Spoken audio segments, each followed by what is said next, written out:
This land we call home has a rich and varied history stretching back thousands of years. But hidden below the surface are some amazing treasures just waiting to be found. Oh my gosh, that's insane. That's really cool.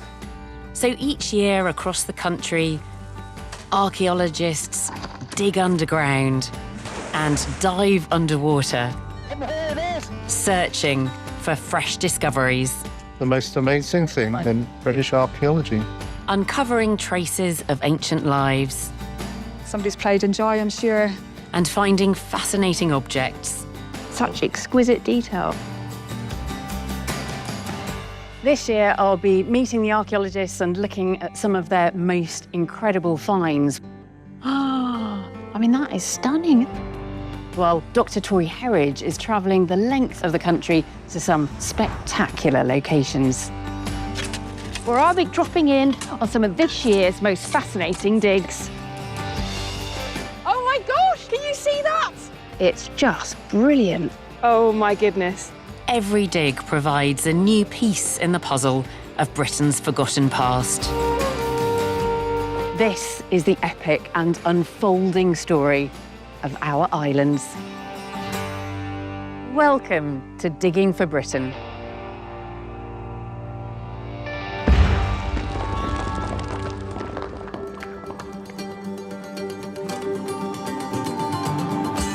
In this episode, archaeologists go searching for the fabled ancient Tin Isles. Oh my gosh. That is a Bronze Age fingerprint. Yeah. Shining a light on the crucial role Cornwall played in the Bronze Age. It's just destroyed the thing completely. 2 huge Roman swords. What's the chances of me on my second time detecting to find such a wonderful item? Give us a new insight into life in Roman Gloucestershire. What incredible objects. And an ancient fort surprises the archaeologists. What seems obvious often isn't, and there's truth is lying in the soil.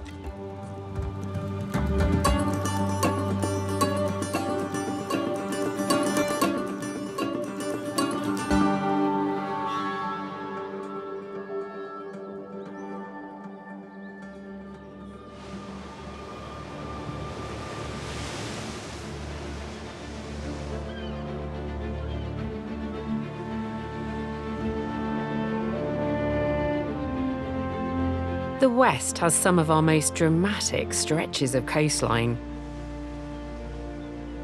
Places that were once connected into ancient trade routes, linking Britain across the seas with the wider world. For our first dig, Tori heads to the Cornish coast to St Michael's Mount, 3 miles east of Penzance.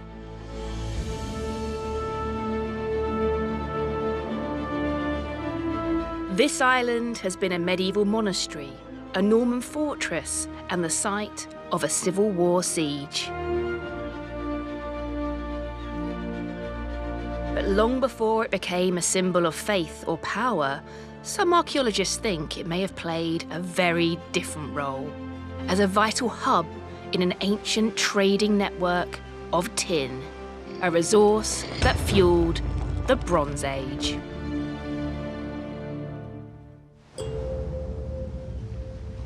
Tin ore is the crucial material ancient metalworkers refined to create tin, which, when mixed with soft copper, creates bronze, a harder, more durable alloy that shaped daily life in the ancient world. Cornwall was once home to some of the richest tin ore deposits in Europe, and Cornish ore was in demand across the Mediterranean. But the true location of one of the main centres where this ore was processed and traded remains a mystery. For years, people have claimed that St Michael's Mount is the lost island of Ichthys, the legendary trading hub for tin in the ancient world. It all hinges on the writings of Pytheas, an ancient Greek explorer who visited Britain in around 320 BC. He wrote of locals carting tin across to an island called Ichthys over a sandbar that appeared at low tide. And the similarities with this island are uncanny.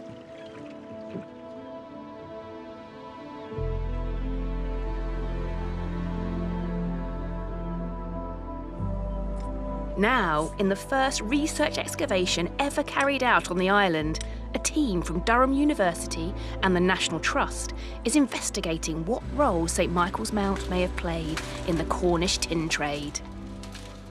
In particular, they're looking for evidence that tin ore was processed, refined into tin ingots and then traded here during the Bronze Age. Leading the dig is archaeologist Ben Roberts. What was it that was so special about Cornish tin? Cornish tin was prized because of its purity, and this would have been valued by bronzesmiths all over Europe. The time we're talking about, when there's a huge boom in bronze use, where everyone has apparently got access to as much bronze as they want, that seems to have been driven by these incredibly rich tin sources that we're getting in Cornwall and Devon. The archaeologists think tin ore mined on the mainland was hauled across to the island at low tide when the causeway was exposed. Why on St Michael's Mount and not on the mainland where all of the tin ore deposits are? You can get tin ore almost anywhere in Cornwall, and so there's no central production, but the distribution points have to be central because your traders had to find the place to trade, and this is easily the most visible place from the sea to reach. Here you've got the ideal mooring place for your boats. And the fact that we're on a tidal island is going to make everyone feel a bit safer. When the tide has gone out, you can bring the tin across the land to St Michael's Mount in quantity. And then when the tide came in again, everyone is feeling that little bit safer, negotiations can begin, and then the boats can be loaded up with tin and sail off. Ben's theory is strengthened by a discovery made in 2009 when head gardener Darren Little uncovered a remarkable hoard of Bronze Age artefacts. Darren, along with Jim Parry from the National Trust, has brought some of those finds to show me. Look at this. This is some really rather beautiful Bronze Age metalwork, what's called a Meldrift socketed axe that Darren did an amazing job in finding. But this piece here in particular is what really stumped us and stumped some of the other metalwork professionals, because there's nothing that we know like this. Well, it's that's been obviously a found. buckle. It looks modern. Exactly. So considering we're on St Michael's Mount, the thinking was that could this be a Civil War buckle? But hang on, why is it with something that's so clearly Bronze Age? So with a bit more research in other hoards, they found small bits of something very similar, but nothing with these beautifully pin-in-size decoration lines that run around the edges. So really rather special piece. How did you feel? I mean, my heart would have been racing. My heart was racing, yeah. It was, I remember calling the wife, you know, she was saying, oh, tea's ready. I said, I can't come out at the moment, you know, I'm still working, you know, found a few things and I'll be home shortly. And yeah, so it's a one in a lifetime chance to find something like that. It is. Found another 50 odd items of chisels, axe heads, pommels, bits of swords, ingots. While the hoard is intriguing, the archaeologists need to find more than finished bronze items to prove their theory that tin ore was processed into tin here. The team are concentrating on two areas where earlier geophysical surveys revealed features that might be ancient structures. And almost immediately, the first trench begins to deliver. Little pottery. The team's pottery specialist is Imogen Morris. We've got lots of Bronze Age pottery. Here we've got a rim sherd. Oh, yes, I can see the rim. It's got no decoration, and this sort of pottery is called plainware because it's plain. pretty plain. Yeah, and this would have been quite a large vessel, quite a simple vessel. So it would have been for cooking, everyday uses. Yeah, perhaps about that high. That's sort solid of cooking pot. But not all of the pottery is plainware. We've got quite a beautiful sherd. So you put your fingers in there. Oh my gosh. That is a Yeah. Bronze Age fingerprint. And they would have gone all the way around the edge? That's it, yeah. It's quite unusual to get decoration, so we're quite lucky to get one that's got those finger That's pinches. incredible. It really That's so connects cool. you. Yes. The discovery of the pottery suggests there was considerable activity on the island during the Bronze Age. But the team still need evidence of tin ore processing. Nearby, archaeologist Alan Williams is taking a closer look at some of the finds. Wonderful stone tools. Now, I do like the look of these. Some of the most exciting finds we've made at St Michael's Mount. Can I pick it up? Absolutely. Ah. And you can see it fits really nicely in the Yes. hand. So if this has been used for crushing tin ore, we would expect that it would be embedded in between the grains because it's really, really hard. But to show that, we need to analyse the edge of the rock and compare it to the general background in the rock. Geologist Sean Cleveland has been working on the analysis of the stone tools using a specialist X-ray machine. It can detect the amount of tin on specific parts of the stone. If they were used to crush tin ore, he should see significantly higher readings along the working edge of the stone. The result we got from the general background in this rock was what, Sean? 100 to 150 ppm. Okay, amazing. Whereas the edge of the rock, and Sean? 1,884 ppm. Oh, okay, so like a whole 10 times At least. more. And we've seen even higher values on other stones. So it's very strong evidence that this is used for tin ore processing. You got it. Absolutely. It's the first evidence ever that the St. Michael's Mount was processing tin ore and was part of the tin trade of the Bronze Age. It's magical that someone used this to grind tin ore on this island 3,000 years ago. The high levels of tin found on the edges of the crushing stones is evidence that tin ore was being processed here on the island. Could this spot on St. Michael's Mount mark the origin of the Ichthys myth? Not just a name from legend, but a real place. And for Cornish tin, the gateway to the ancient world. Cornish tin helped usher in a new age, transforming tools, farming, and society itself. Professor Stuart Pryor is finding out why tin was so important with an experiment that takes us back thousands of years to reveal the knowledge and skills of the ancient metalworkers.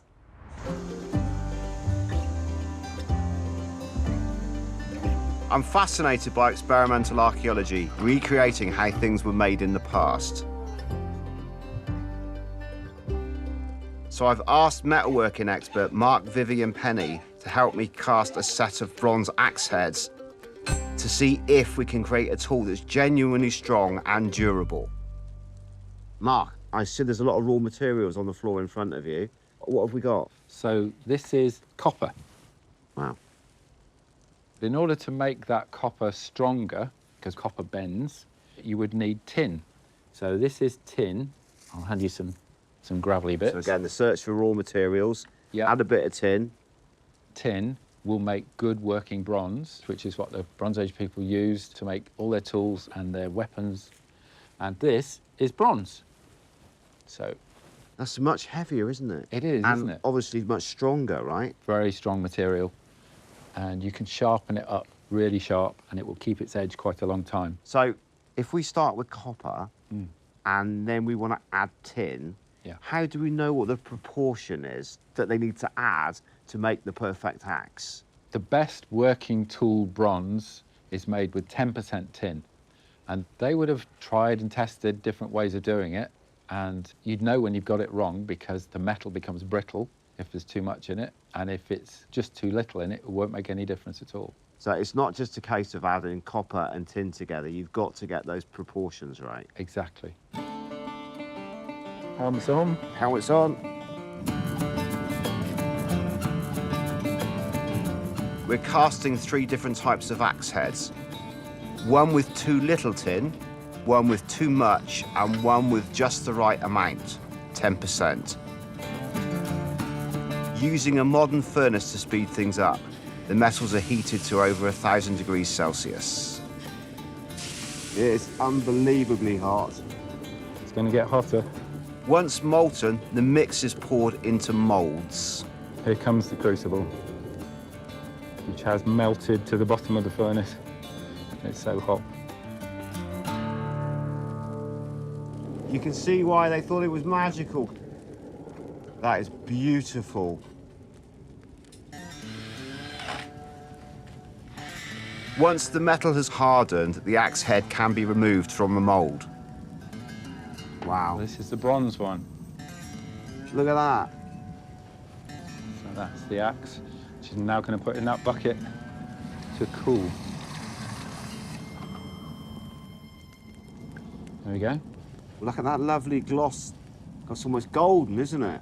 So all that heat and all that work, and you get this beautiful axe head at the end. Well done. Thank you.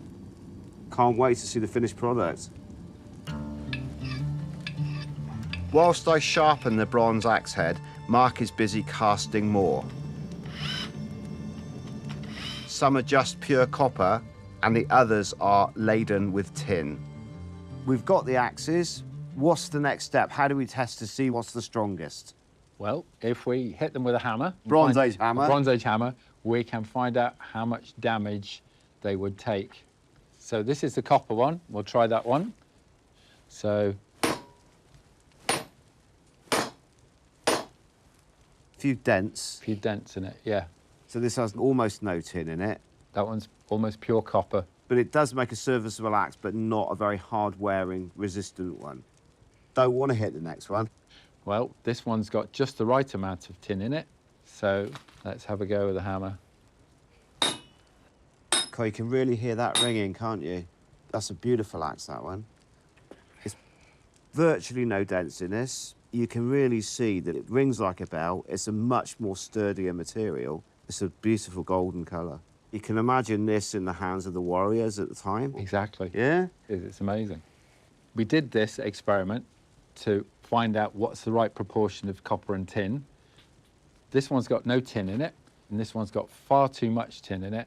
We'll do the hammer test, and we'll see what happens. Oh, oh no! It's just destroyed the thing completely. Yeah. My God, it's incredible. It is. That is completely useless. It is. Chocolate axe. Yeah, chocolate axe. Waste of time. You'd be very disappointed if you'd been sold that, wouldn't you? So you've got to get that mixture right. You've got to get that 10%, or you've got something that's not functional at all. Exactly. Yeah?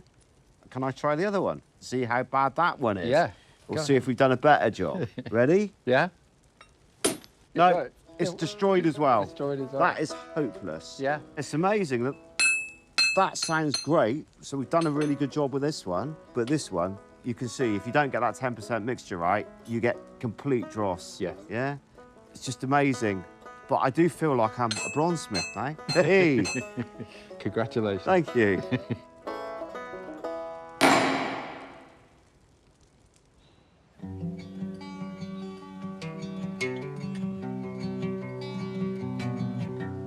You can say the sun is shining if you really want to. I can see the moon and it seems so clear. You can take a road that takes you to the stars. Now I can take a road that will see me through. Throughout the west of Britain, archaeologists have long uncovered fragments of the lives that have gone before us.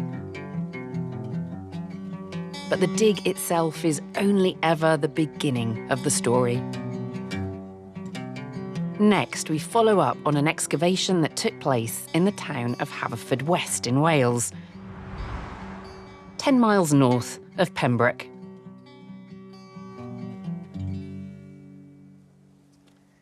Archaeology is an evidence-based discipline, and sometimes that evidence challenges our preconceptions. In fact, that's when I find it most exciting. Now, some years ago, I visited a medieval priory site in Haverfordwest, and we thought we knew what was going on there. But Professor Naomi Sykes is visiting the lab where the analysis is revealing an unexpected story.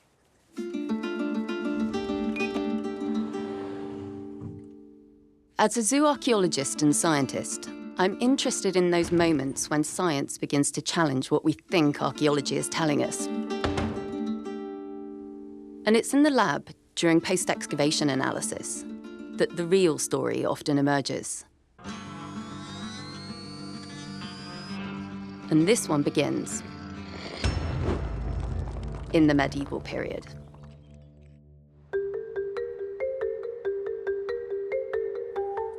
When Digging for Britain visited Haverfordwest, an incredible story was emerging. That is beautiful, look at that. Evidence for the long-lost Dominican Friary of St Saviour's, which had been hidden for centuries. The whole building would have been impressive, indicative of a high-status monastic building. Almost 300 burials were recovered, giving us our first glimpse into the lives of the medieval friars and the local townsfolk that they served. At the time, archaeologists thought that they were looking at a friary and its cemetery. But now, post-excavation research at Cardiff University is rewriting the story, revealing a site that may have been far more than just a burial ground. Lab analysis of the skeletons reveals that several individuals had endured serious, life-threatening injuries. That raises new questions about who they were and why they were buried in this friary cemetery.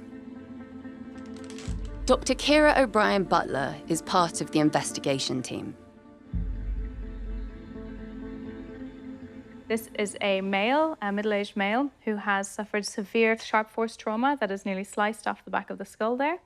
This one is a sharp force trauma as well, probably from a projectile. So they've survived these injuries for quite some time after. Wait, they survived this? Yes, so this is healed. It has kind of reattached to the back of the skull there, and they've lived for possibly years after these injuries occurred.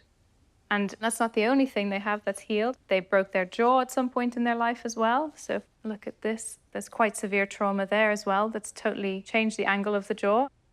Would this have affected their ability to eat? Yes, definitely, I think. But interestingly, despite this, we still have some evidence for quite a rich diet in this individual. So we have some pathology of the vertebra there called dish, where these two vertebrae have fused, and it happened all up the spine as well. This is associated in modern clinical practice with diabetes and obesity, and in the past we associate it with monastic diets. So quite rich, fatty foods, alcohol consumption, red meat. They could have been at the site and enjoying a similar diet, being looked after by the monks. Okay, so is this an isolated instance amongst the population that you've been looking at? No, so we have a lot of evidence for traumatic injuries and care in this population. This individual has a bit of iron embedded in the back of their femur, so the back of their upper thigh. That likely is from a projectile, and we can see the bone is healing. They also had lots of healed fractures throughout the rest of their skeleton, so healed fractures of the feet, ribs, and also of the hands, and so evidence for quite rough lives, but some healing as well. Kira believes the fact these people survived such severe injuries and showed signs of a rich, fatty diet suggests they were being cared for and supported within the community. But who were they? Where had they come from? And how had they ended up in a friary cemetery? To find more answers, the team at Cardiff University is using isotope analysis. The technique examines chemical traces in bones and teeth to reveal clues about a person's origins and movements. Leading the work is archaeological scientist Professor Richard Madgwick.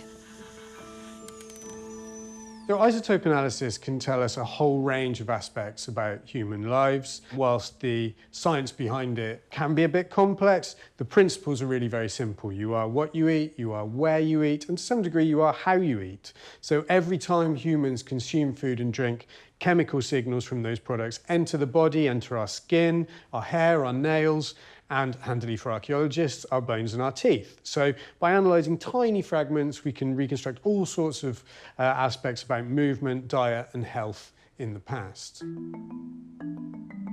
Different chemical elements preserved in bones and teeth can reveal detailed clues about past lives. In particular, strontium and oxygen can be analysed together to show where a person was born and grew up. Strontium gives us a geological signal for where individuals were during the development of their teeth, and oxygen gives us a climatic signal relating to temperature and rainfall. So they work together well in terms of looking at origins. We've boxed the approximate local range here for not just Haverfordwest, but probably more broadly Wales. And we can see the diversity within that local range hints that they're not all directly from Pembrokeshire. We've got quite a few individuals that sit outside of that local range, and they must have come from further afield. So do we have any idea where they might have come from? The fact that these oxygen values are really very high, they're beyond what we would think could be achieved in Wales, hints that they come from a more westerly zone, like Ireland. And we know historically that there are some strong links between Pembrokeshire and Ireland. So, I mean, it's tantalising, but I think it's highly likely these individuals have come from there originally. The lab has transformed the story of the Dominican Friary of St Saviour's. The bones, once thought to tell a simple monastic tale, now reveal lives touched by trauma, care, and resilience. Far from just a cemetery, the evidence suggests that this was a place where Dominican friars treated the sick and injured, welcoming people from across Britain and beyond. And it's only due to the power of science, by combining osteology, isotopes, and history, that we can build a more complete picture of a medieval community. Reams of stories reeled me in, cocked my ear and hooked my chin. A Friday dinner, a fish-struck sinner, pull me down, Lord, put me in.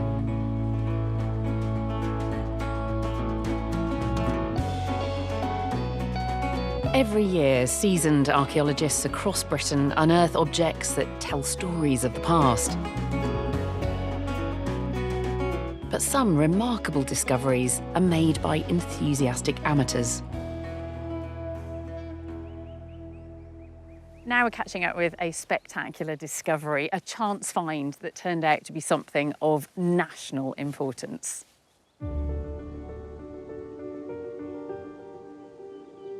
The story began in 2023 in a quiet field on the edge of the village of Willersey, 30 miles northeast of Gloucester. Novice metal detectorist Glenn Manning was looking forward to his day. As he began his afternoon sweep, he had no idea he was about to make a discovery that would offer a rare glimpse into the Roman period. Just after lunch, I came up here and I remember the organiser shouting to me, "People have already done that. You need to go over to that part of the field and have a look." But somebody just told me, just carry on doing what you're doing. The metal detector all of a sudden picked up a signal, but it was a little bit jumpy, so I dug down into the ground, probably about 8 to 10 inches, and using my handheld pinpointer, I came across what just looked like old metal that had a slight point to it. But the patina on it told me that it was something like copper. I thought, this looks like a sword, but what's the chances of me on my second time detecting to find such a wonderful item? And in fact, Glenn had uncovered not one, but 2 ancient swords. Far longer than the gladius, the short stabbing sword usually associated with Roman soldiers, Glenn had found something remarkable. I didn't know how to feel. That's the funny thing. I was quite calm. My feelings obviously have changed now because I understand how rare it is to find something like that. There's a lot of historic value. There's a lot of learning to be done in relation to these swords. When Glenn first discovered the swords, they were so muddied and corroded, it was impossible to tell much about them. But now, after being carefully conserved and x-rayed, the weapons are finally giving up their story.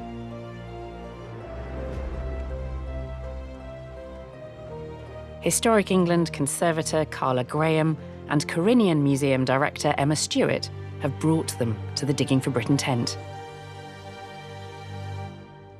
Oh, Carla, hello. Hello. I've been looking forward to this. I mean, what incredible objects. These are very long swords, aren't they? I mean, obviously Romans had lots of different types of swords. The gladius was a short one, wasn't it? This isn't a gladius. No, so these are spadar, so they're kind of much longer. They would have been carried by cavalrymen on horseback. Okay. And what we still have, which you can see on the surface here, is that we've got the remains of the wooden scabbard. The wood's decayed away, but the rust has preserved the wood grain. So we've got it on here and on the hilt as well. And on this particular sword, the much kind of very bright orange, that's the remains of the wood there as well. And we've also got at the ends here these beautiful shapes that were attached to the wooden scabbards and would have protected the soldiers from getting stabbed by their own. It's very useful when you're on a horse. Yes. You don't want that, do you? So yes. So these are obviously copper alloy. They would have been bright and shiny, wouldn't they? Very bright and shiny, and they're decorated. And the swords themselves, the Carinium Museum asked us if we could X-ray them. And what was really exciting about the X-rays is it shows that they're quite different. Have you got the X-rays? I have got the X-rays. Can we have a look at them? Yes, you certainly can. So we did a little bit of enhancement. So there are some lines coming through here. Yes, you can see some lines going down, a bit like a herringbone pattern. Yeah. And that shows that this one is pattern welded. It would have looked amazing. It's basically lots of either strips or rods of metal which were woven, hammered together, and then a cutting edge put on the outside. And the reason that we're seeing it in the X-ray is because there's a differential corrosion, which is fantastic because it shows up this pattern very well. Amazing, because I mean, you cannot see that, can you? There's here? nothing to see You that. I really mean, you've can't got see the it. grooving down the centre, but that's not the pattern. The only way you can see it is in this X-ray. And what's interesting is one is pattern welded and the other one isn't. So it's higher status, this one. And we're looking at objects that seem to have gone into the ground in a fairly pristine condition. Yes, they've been deliberately buried. They're very carefully placed, so they've not been lost. They haven't been bent and destroyed. You can see some potential textile remains, so we're not quite sure if they were bound They could have been together. wrapped in fabric as well. Could have been wrapped in fabric, could have been part of the scabbard. In the ground, they were lying one on top of the other, next to the fragments of a bowl here. Tell me about this bowl, because, I mean, this is part of the same group of objects. What does this tell us? This is quite high status in the same way as the pattern welded sword. It's really beautifully decorated. It's obviously quite fragmentary now because this was slightly above the swords, so this suffered the damage first. Some of the pieces were ploughed out, unfortunately. But you can see some beautiful decoration and this deliberate circular pattern. There's no need to do this for functionality. Can I handle these things? You are more than welcome to, yes. Very much. So it looks like it would have had quite high sides. Yes. This is a fragment of the rim, so you can see that lovely lip around the edge there. And it's got some pattern or some ghost of something here. Yes, that's right. This was revealed at conservation, and the conservators had to clean off the mud and the earth and everything. Yeah. And it would appear that this piece, which we originally thought was part of the scabbard, actually fits perfectly in that piece there. So I saw that and I thought it was a coin. It's not a coin then? It's not a coin, it's a piece of decoration by the looks of things around this rim area. Given that it's decorated and you can tell a certain amount about its style, does that help you to date it as well? It's probably contemporary with the swords, so late 3rd century, around 290. And then what's that? So this piece, it's a different type of metal. So you've just felt the rim. If you have a feel of that, you can feel it's thicker. Oh, it's thicker and heavier. It's not as beautifully polished. This would have been a lidded bowl with something inside it, deposited inside it. It may have been sort of ceremonial deposit, with these being deliberately buried. That's a possibility. Yeah, you've got to think about all the possibilities, haven't you? And you've got a find like this where you don't know the wider context. It's kind of delightfully mysterious. I want to know. Yes. I really want to know why these objects were buried together. And wonderfully well preserved. And even though they look like rusty objects, there's quite a lot of metal still in there. And you can tell by the weight. I can let you feel the weight of this sword. My hand here. That is heavier than I expected. That actually is quite a lot heavier. And that's this beautiful pattern welded sword, isn't it? It is. Yeah. Nearly 2,000 years old. It is curious because they are objects on their own. They don't have a context. I mean, do we even know if there was any Roman cavalry in the area? There were. There was a Roman cavalry base just outside of Carinium, which is Cirencester, which is not too far away. Okay. Later in the Roman period, there is evidence of Roman military, but there is an interesting shift because there was quite a lot of banditry along the Fosse Way, And civilians were known to carry cavalry swords. It's possible that 2 soldiers may have been killed, and this is the wares that were dumped, because if civilians were found with this type of material and there were 2 soldiers dead, then you can trace it to them. They're hiding the evidence. That's a possibility. But it's looking like, in terms of the whole context, you've clearly got Roman military kit here. There was something special about these swords, something special about this bowl for somebody to deposit them all together. Yeah. Why did they do it? I mean, we'll never know, will we? But what we do know is that they never came back.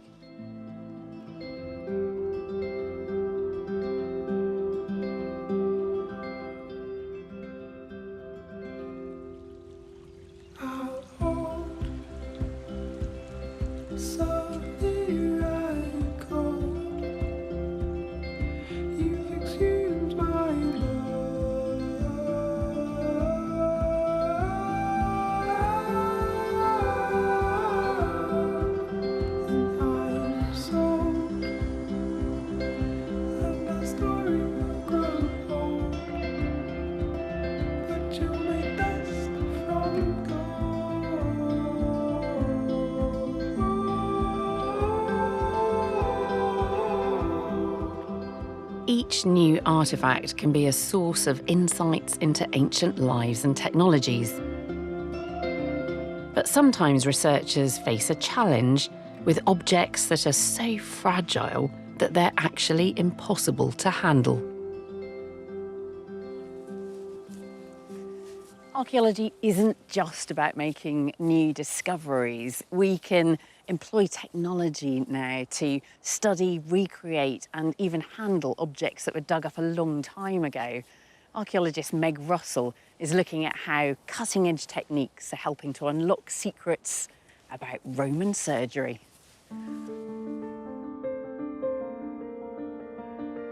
I'm fascinated by objects from the past, and it's only natural to want to pick them up.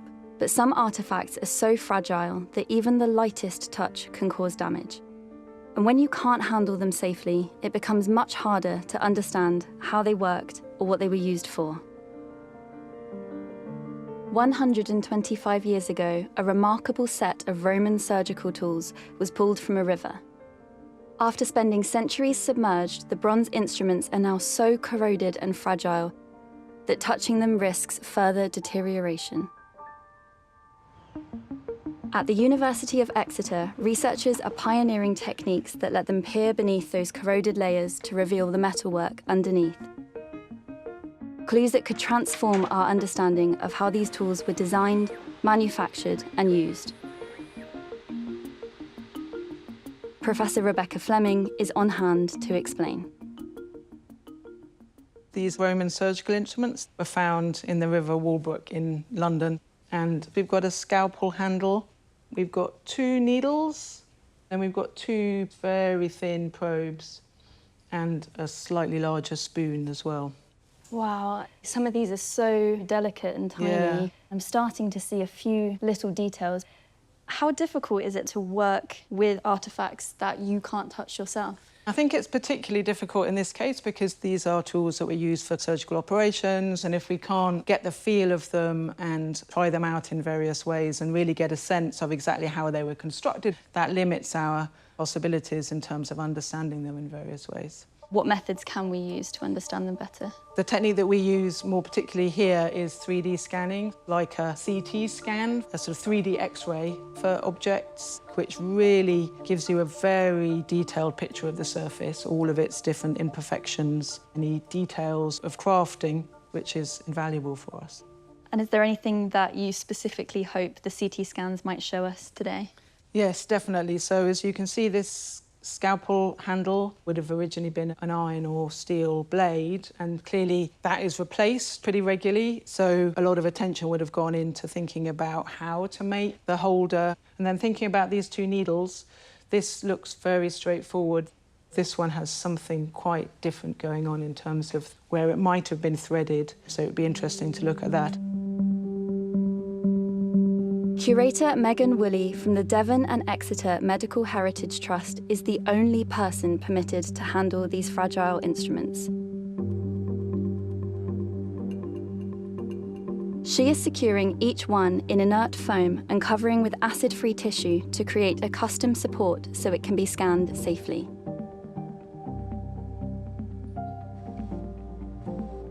Placed on a rotating platform, this high-resolution scanner will capture every tiny detail. It's a painstaking process, with each scan taking more than 7.5 hours. These look fantastic, Rebecca. This is a full-on grayscale image containing all of the data. You can already start to see some of the detail in terms of the scoop of the spoon and the different sort of eyes of the needle. Things that are darker are denser, and we can visualise that much more clearly in different colours. Look at that! That's fantastic. The blue is the densest, and then green, and then going less dense, orange and yellow. There are two things that are of significance, one of which is about the object in its original form, and maybe it was actually intentional, that parts of it were less dense, parts of it were more dense in terms of strength or in terms of balance. Particularly for scalpels, balance is very important. And then the other thing is conservation and looking after these objects. Now, you can see if there's a particular area of weakness, so it's obviously valuable information for the curators. And that's not all. These scans are so data-rich that they can be sent straight to the engineering lab. Oh my gosh, look at these! Where 3D printers machine precise replicas, allowing us to finally get hands-on with incredibly detailed copies. It's really fascinating to see the processes at work, and even more interesting to see the results in various ways. This is that complex needle that we talked about. Now you can get really to grips with the complexities of it. So it's got a sizable hole there, which you could thread in various different ways. And then it's also got a hole here. That second hole is a surprise. You couldn't see it in the actual artefact itself at all. We haven't been able to find anything that looks exactly the same. There's clearly more to that than just sewing up bandages. I love that now you can tell a little bit more potentially about function of these objects. I mean, this must just lift a lot of limitations for you with what you can and can't see with the real thing. Exactly, and you can start to think about the scalpel handle. You can see the sort of thought that's gone into this. You have the flat, and then you have something that you can hold. The blades would have been put there. This would have opened, and you'd use this to pull it apart, and then it would snap back together. And this is obviously very practical. So this is in a resin, but you can do 3D printing in metal. So you could try and print it in bronze and then get a nice scalpel blade, put it in the hand of a surgeon practicing today and see what they made of it. We've got the texts that talk about different sorts of operations. So do the tools seem to be appropriate for the kind of practices that are being described? The more I handle these tools, the more I see how technology is bridging the gap between the past and present. And it's not just medical instruments. This technology can be applied to all kinds of items. By recreating them and putting them to use, we bring multiple disciplines together, opening up endless possibilities to explore and understand ancient artifacts in entirely new ways.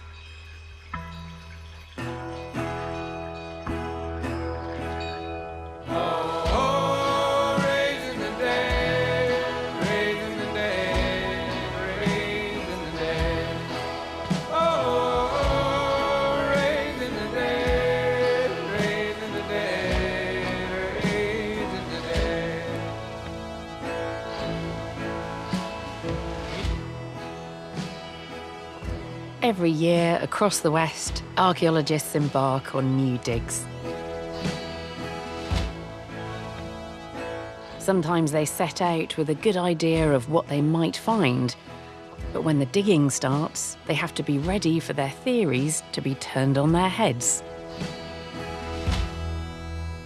For our next dig, Tori is heading to the wild southwest coast of Wales, to Buckspool in Pembrokeshire.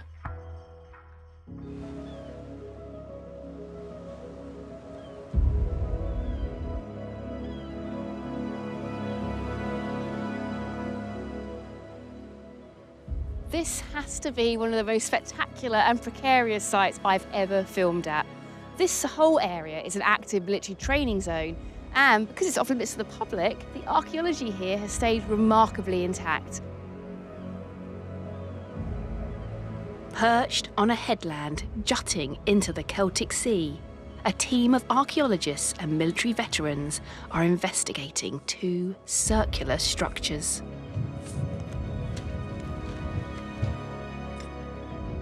From the air, the site shows all the hallmarks of a promontory fort dating back over 2,000 years to the Iron Age.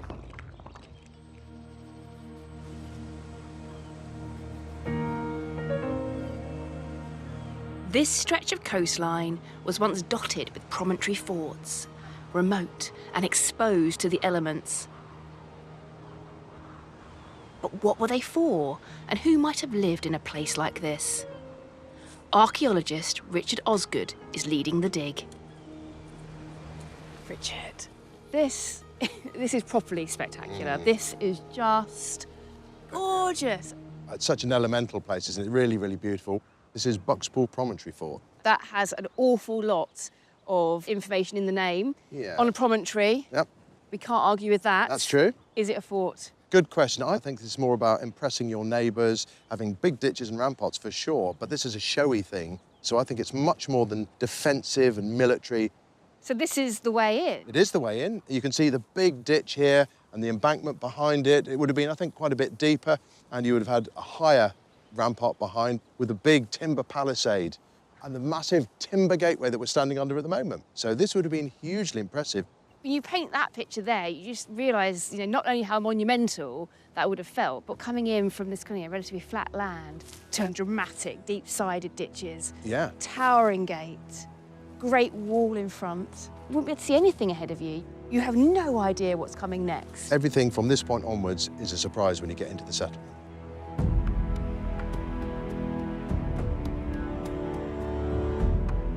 Because of its location, the archaeology here has remained largely unexplored.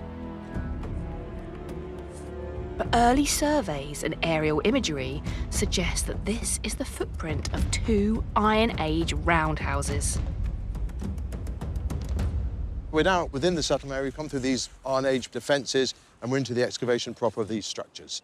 So you've got the circle defined by these blocks of limestone, but it cuts through a little passageway into a second one. So you're looking at a figure of 8 of these two circular structures. They seem big. Is that big for a roundhouse? Not especially big for a roundhouse. There are 2 courses, at least, going around there, sat on top of the bedrock and forming this arc, presumably once of a circle. There's a big tumble of rock there. That's bedrock, So right, this is where it gets confusing, because if this is a round house, the last thing you want is that as your floor. So I'm not entirely convinced, even if there's a scree of earth put over it, that that is a floor. Iron Age roundhouses typically had a single entrance and a stone hearth in the centre for cooking and heating.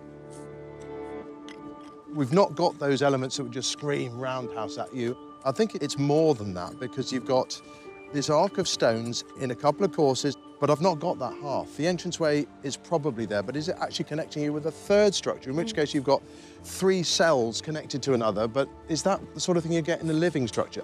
I don't think it is. And the mystery deepens as none of the small finds appear to have any connection to the Iron Age. What have you been finding then? Coins. Lots of coins here today. It's unbelievable. I found 9 this morning. Found a couple around here and some over there.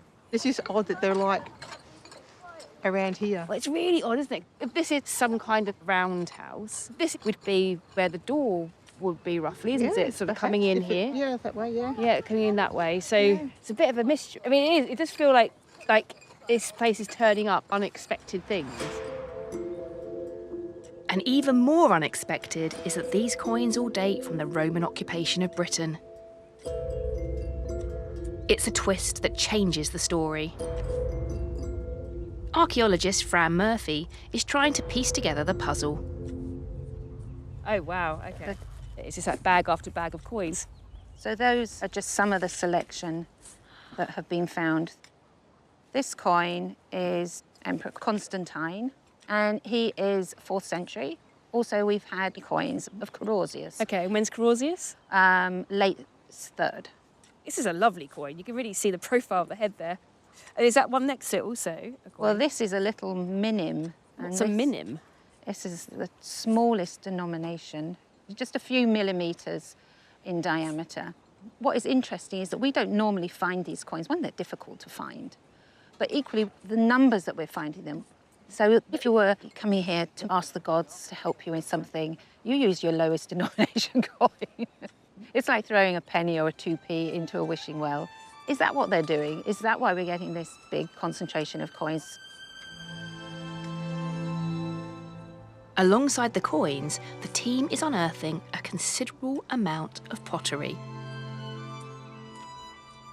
We have probably now got one of the biggest assemblages of Roman pot from southwest Wales from this small site. And the quantity itself is gobsmacking, the number of rim sherds. A lot of it is black burnished ware. Some of the wares we just don't see around here. One thing that's really interesting is all these objects are broken. And there is a theory that you're planting materials in pits as an offering for future prosperity, depositing bits of everything they need for life as an offering with a coin, bringing goods which they want to deposit in this area because it has some significance. Having uncovered the pottery and more than 160 coins, the team is beginning to think this place may have held a special spiritual significance long after the Iron Age, during the later Roman period. And the landscape itself may help explain why this spot held such power. Archaeologist Toby Driver is a specialist in Welsh hill forts. It's just so dramatically vertical on either side. It's a different life you have here. It's a cultural phenomenon living on the coast in prehistory and Roman times here. We know Celts saw their gods residing in remote, dangerous places, and nowhere is that more dramatic than at the coast. We have antiquarian writers describing this. The slam of waves into these coastal chasms being like gunshots, and these enormous sprays of foam with rainbows being cast. Now, we understand what a rainbow is today, but 2,000 years ago, what on earth do they think about that? Were the gods angry at particular times of year, particular seasons? In most of the ancient world, people are chucking stuff into chasms, sacrifices, offerings as well, and that may have been a very important part of what Buckspool was 2,000 years ago. Imagine walking over that rock arch. The waves are booming, the spray is coming up and catching the light. It would feel like you're passing into a different world here. Yep. We've just learned more about Buckspool in the last 2 weeks than we have in decades. But all that new knowledge, we've got to process it, we've got to think of new ways to understand this life at the edge of the coast.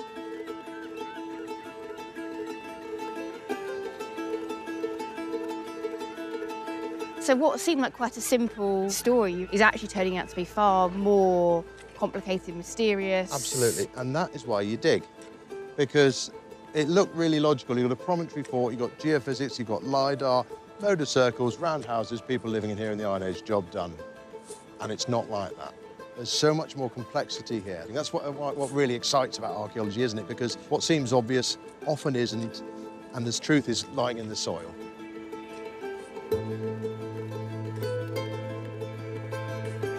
While the promontory fort may still have its roots in the Iron Age, Richard now thinks that by the Roman period, this place was evolving into something different.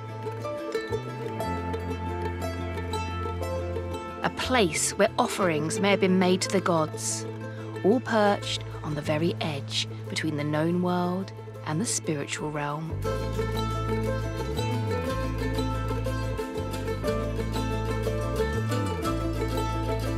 The promontory fort at Buckspool is a great example of how archaeology can challenge our expectations and our ideas about the past, turning a simple story into something more complex and compelling.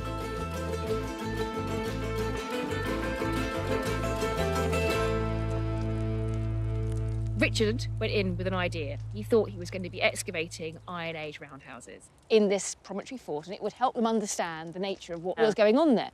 And then they started digging, and the finds were Roman, overwhelmingly Roman, nothing that could be definitively tied to the Iron Age. I always enjoy it when archaeologists find something they're not expecting. The richness of this site astounded all of the archaeologists working there. All of these Roman coins, a really huge number of them, including like really small denominations. This is not like a kind of wealthy hoard that has been stashed somewhere. It's kind of small change stuff. But of course, that Roman date doesn't mean that that site didn't exist and wasn't occupied in the Iron Age. So the crucial thing here will be all of the post-excavation analysis that Richard and his team will do, and then we'll get a much bigger picture and we'll know how long that settlement lasted, how far back in time it goes, whether it does extend right back into the Iron Age as well. Yeah, and what it was. I mean, I think that's the big overwhelming question is like, still, what was it?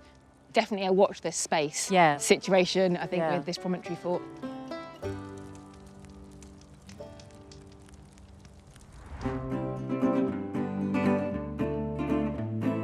Here on Digging for Britain, we're not accustomed to blowing our own trumpet.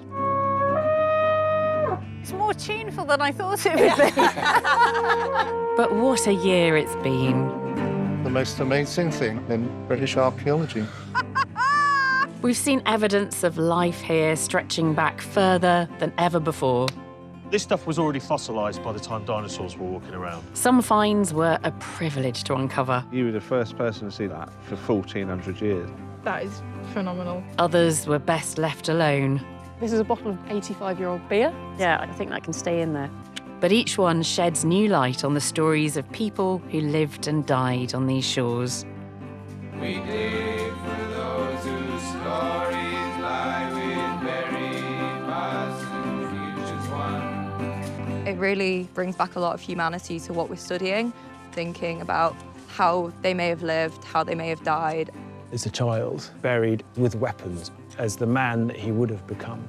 He's been subjected to surgery. Yes. I wonder who he was. Coins to the eyes, keys for the door, fortress, great goods chamber. It's amazing to touch the past in such a personal way. And so a clue to who we are and where we were and why we were. We've discovered that our ancient ancestors weren't all that dissimilar to us. They liked to kick back and relax.